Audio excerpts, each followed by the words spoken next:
Hello wait students. आज हम जो टॉपिक पढ़ने वाले हैं वो है एंट्राइटिस। एंट्राइटिस नाम से क्या समझ आ रहा है? आइटिस मतलब इन्फ्लेमेशन एंड एंटर मतलब कि intestine. That means the inflammation of intestine is known as enteritis. Intestine large या फिर small intestine दोनों ही inflate हो सकते हैं इसके अंदर, बट मेनली कौन सा होता है? स्मॉल इंटेस्टाइन होता है। तो एंट्राइटिस कैसे कॉज होता है या इटियोलॉजी क्या है? There are different aetiologies. First one is infectious cause, next one is non-infectious cause and the third one is nutritional cause. Infectious cause के अंदर लाइक बैक्टीरिया आता है, वायरस आता है, पैरासाइट एंड प्रोटोजोन आते हैं। कौन कौन से बैक्टीरियाज जो है एंट्राइटिस को कॉज करेंगे? E coli and clostridium. कौन से वायरसेस कॉज करेंगे? कोरोना वायरस, पावो वायरस। पैरासाइट्स कौन से कॉज करते हैं एंट्राइटिस को? Round worms and hook worms. And protozoan कौन से करते हैं? कॉक्सीडिया। नॉन इन्फेक्शियस कॉजेज क्या क्या हो सकते हैं? कि एकदम से डाइट चेंज हो जाना, वो कॉज करता है इंट्राइटिस को, क्योंकि sudden change of food will affect the intestine. And contaminated feed हमने खा लिया, उसकी वजह से इंट्राइटिस हो जाएगा। केमिकल्स, टॉक्सिन्स या फिर कोई भी इरिटेंट की वजह से इन्फ्लेमेशन हो सकती है। किसी ड्रग की वजह से भी हो सकता है, स्ट्रेस की वजह से एंड मैकेनिकल इरिटेंट्स की वजह से भी। मैकेनिकल इरिटेंट्स कुछ भी हो सकते हैं, कुछ स्टोन वगैरह गलती से भी इंजेस्ट कर लिया है तो मैकेनिकल इरिटेंट्स में वो आता है। नेक्स्ट, न्यूट्रिशनल कॉज क्या है? अगर हमने ओवर फीडिंग कर ली है तो एंट्राइटिस होने के चांसेस हैं। और फीड की क्वालिटी बेकार थी, अच्छी नहीं है, तो भी एंट्राइटिस हो सकता है। या विटामिन एंड मिनरल्स की डेफिशिएंसी होगी तो भी एंट्राइटिस हो सकता है। इसकी पैथोजेनेसिस क्या होती है? कि कोई भी पॉजिटिव एजेंट आया, जो भी हमने पढ़ा, बॉडी के अंदर एंटर कर गया, नेक्स्ट वो कहाँ पहुंचेगा? इंटेस्टाइन पे पहुंचेगा एंड डैमेज करता है एपिथेलियल सेल्स को। कौन से? म्यूकोसा के एपिथेलियल सेल्स को। तो ये इंफ्लामेटरी रिएक्शन कॉज करवाएगा। उसके बाद केमिकल मीडिएटर्स रिलीज होते हैं ताकि क्या हो पाए? इन्फ्लेमेशन हो पाए।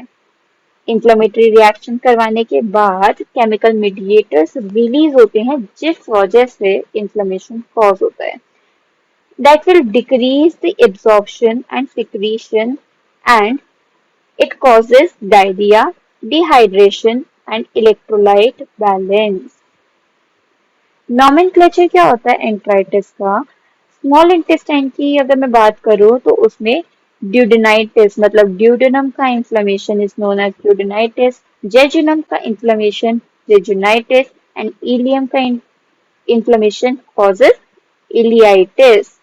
लार्ज इंटेस्टाइन की बात करते हैं, colitis mean inflammation of colon, triphlitis meaning inflammation of cecum, and proctitis means the inflammation of rectum. Now we'll study the types of enteritis or the classification of enteritis. These are based on duration and nature of exudate or lesions. Based on duration is divided into two. First is acute and second one is chronic. Acute क्या होता है? कि short term के लिए अगर enteritis हो रहा है तो उसे बोलेंगे एक्यूट एंट्राइटिक फॉर्म। एंड अगर लॉन्ग टर्म के लिए एंट्राइटिस हो रहा है किसी भी बीमारी या फिर रीजन की वजह से, तो वो क्या है? Chronic enteritis. Based on nature हमारे पास डिफरेंट डिफरेंट एंट्राइटिस होते हैं। Catarrhal, haemorrhagic, necrotic, ulcerative, fibrinous and suppurative या फिर प्यूरिलेंट एंटेराइटिस। इनको हम एक दो लाइन में समझते हैं कि ये क्या होता है, इनको कैसे डिफाइन करते हैं। पहला है कैटरल एंटेराइटिस। ये बहुत ही कॉमन और ज्यादा विरुलेंट नहीं होता, माइल्ड ही रहता है। इसकी करेक्टरिस्टिक फीचर क्या है? कि इसमें बहुत ज्यादा म्यूकस का सिक्रीशन होता है। कैटरल किसी भी चीज के पहले कैटरल बोलूं मैं, मतलब वहां पे क्या रिलीज होगा या सिक्रीट होगा? म्यूकस। इनिशियल स्टेजेस में ये चेंजेस कैसे दिखेंगे, सेलुलर स्वेलिंग जैसे चेंजेस मुझे दिखने लगते हैं and later on congestion and inflammation जैसी चीजें ऑब्जर्व होंगी।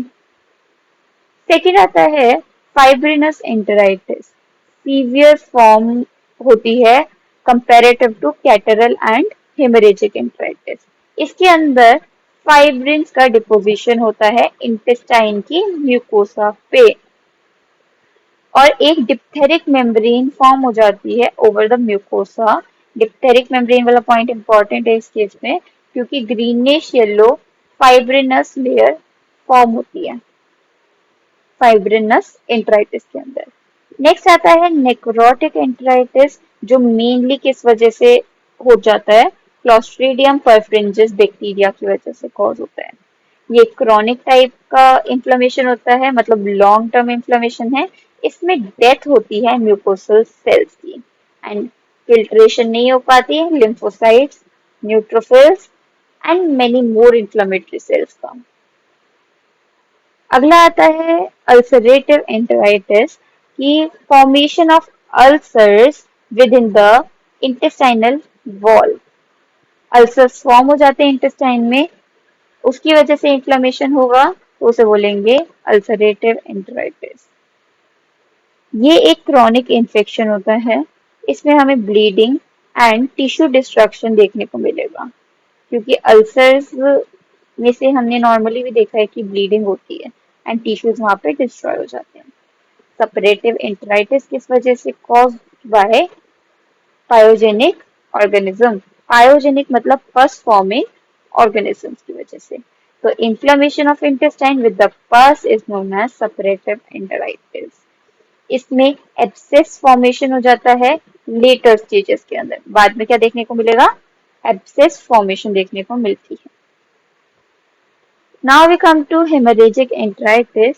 इसमें क्या होगा कि इन्फ्लेमेशन होगा इंटेस्टाइन का, कब, जब ब्लीडिंग हो रही होगी इंटेस्टाइनल ल्यूमेन के अंदर। तो it is inflammation of intestine that is characterized by bleeding into the intestinal lumen.